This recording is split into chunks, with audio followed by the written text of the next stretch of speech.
Man, what the f? Atlanta is one of the funniest, most important shows in television history. The perfect blend between drama and comedy, it bounces between the two with a special secret sauce that allows Donald Glover's masterpiece to stick with viewers years after airing its finale. Now, what's that secret sauce? Surrealism. Surrealism is one of the most interesting tools in filmmaking. To simply put it, it's when a piece of art deviates from a grounded reality. It seems nonsensical, but it has its functions to tell a story. Think Being John Malkovich or Twin Peaks.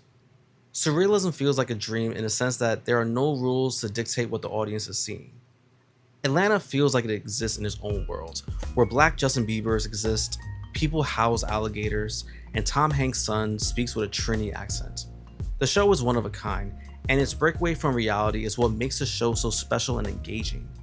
It's a world we've never been in, but damn, it's so entertaining because of its approach to surrealism.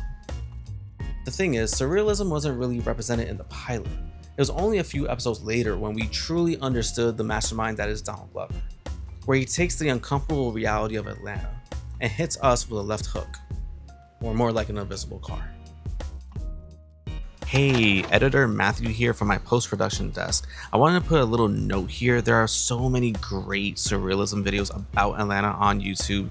You should definitely go check it out. And they talk about different aspects of Atlanta. Also Afro surrealism, which is a very interesting concept that ties into Atlanta and different medias.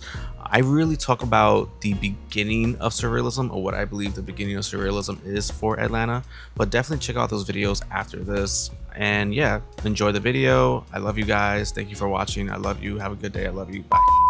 Now, personally, I love the show. It's one of my favorite television shows because of the excellent writing and the jaw-dropping visuals. When I initially heard Donald Glover was coming out with a television show, I was immediately excited. But similar to Jordan Peele's Get Out, I was not expecting for what I saw. September 6, 2016. 2 episodes of Atlanta air on FX. The Big Bang, which is the perfect title to introduce the show, and Streets on Lock. This is the first time we're introduced to the gang and understand their dynamic. The episode goes off with a bang, literally, and shows how clever the writing is. But everything seems normal. Outside of an older lady dry humping a man in response to taking a sale from Earn, and an awkward conversation Earn is put in the middle of, the world seems pretty grounded.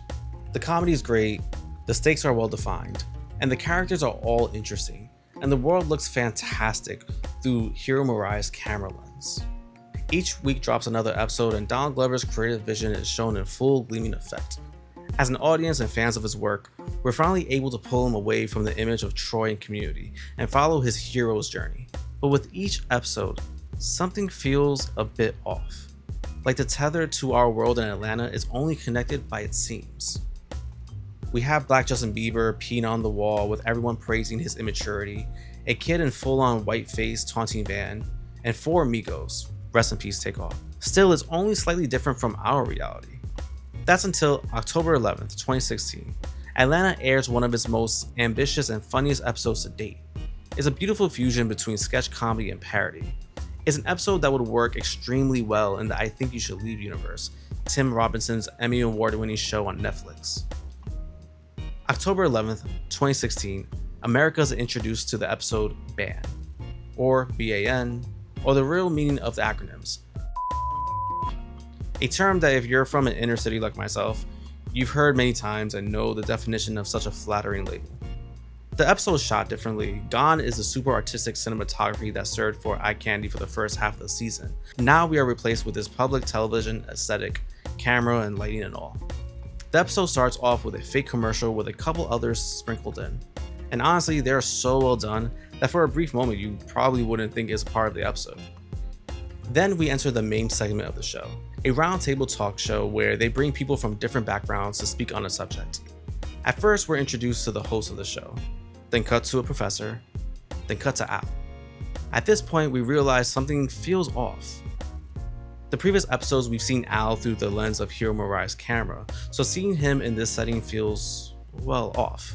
More off than black Justin Bieber, more off than the Pulp Fiction-like moment of experiencing the lemon pepper wet, more off than the sandwich guy, which makes its only other appearance in the series in this episode in a commercial parody in the same vein as Tim and Eric. That's the intrigue of BAN. Outside of the different visuals we are used to from the previous 6 episodes, it feels pretty grounded.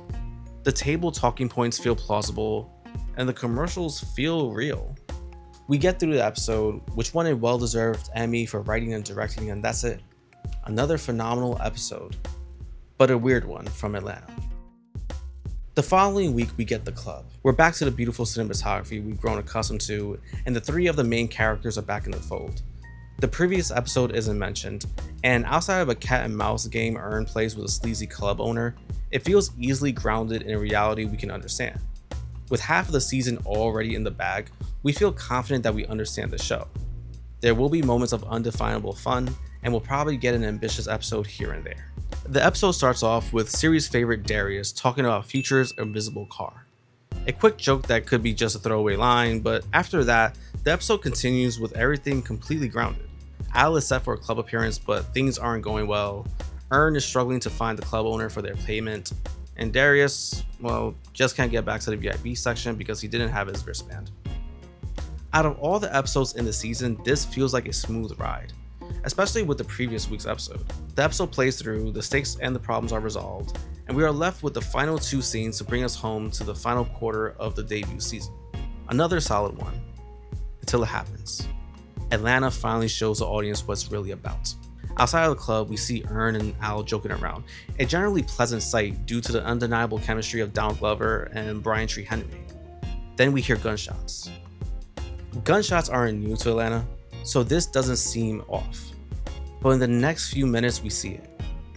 The crowd starts running and we hear a car speed off, mowing through the crowd. In a blink and you'll miss it moment, we see a driver speeding down the parking lot. Club goers flying from left to right as he peels away in an invisible car. The final scene comes next with the gang at a restaurant joking around, speaking as if an invisible car is just a normal thing to have. Here is where Atlanta was truly born. If it was only the invisible car scene, then it would have sold it as surrealism, but the following scene solidifies its nature. Alfred, Earn, and Darius do not say it's weird. They do not reference it as a shocking event. They speak about it with a lightness as if it was an everyday occurrence. Just another day in Atlanta. We quickly realize that Darius' comments weren't just a throwaway joke, but an excellent use of Chekhov's gun, where it was mentioned in the beginning and used brilliantly later in the episode to not only hammer home a joke, but to define the tone of the series. Upon revisiting the previous episodes of the season, I think the invisible car comes at the perfect point of the show. The moments leading up to this feels like it's been gearing up the audience for what the show is. The sandwich man is weird, but nothing really comes of it than just a weird interaction. The kid wearing full-on whiteface in Van's class can just be chalked up to adolescent buffoonery. There is an argument about the introduction of Black Justin Bieber, but I find this part to be a parody on the actual Justin Bieber, rather than saying that it really is him.